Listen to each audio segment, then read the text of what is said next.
If you had told me that cancer would come knocking on my door, I would have never believed you.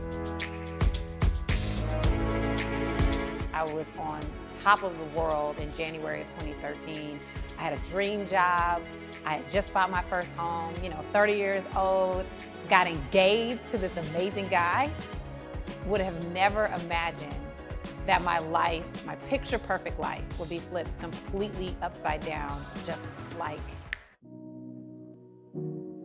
In December, I started experiencing some abnormal shortness of breath. I would just be sitting down and all of a sudden just start gasping for air.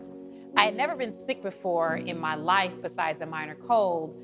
I had just had my annual checkup a few months earlier and received a perfect bill of health. I remember going to work during my lunch break, told my colleagues I would see them a little later. I was gonna go see the doctor, but a little later never came.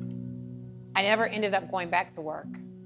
That night, I ended up in the hospital. My doctor came in, she sat on the side of my bed, and she said, "Melanie, I wanna be the first to tell you, you have something called acute lymphoblastic leukemia, ALL.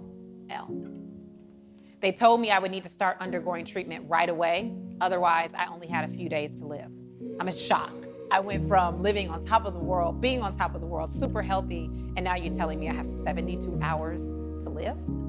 It was unreal. I underwent treatment right away, spent 31 days in the hospital, and I really thought after that, my life would go back to normal. How naive was I? Shortly after I was released from the hospitals, the doctors told me, "Melanie, we have some good news and we have some bad news. Which one do you want first?"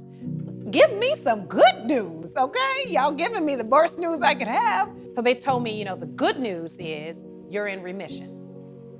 The bad news is it doesn't really matter how many times you reach remission, the type of leukemia you have will just continue to come back. There is no cure.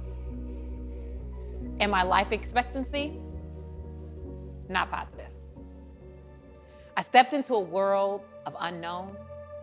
I experienced every emotion that you could possibly think of. I went through all the stages of grief. I just thought this could not be the end for me. Through it all, I've learned to 100% trust and believe in God. And do you know what I found out? That He is able to do exceedingly and abundantly above all you could ever ask or think.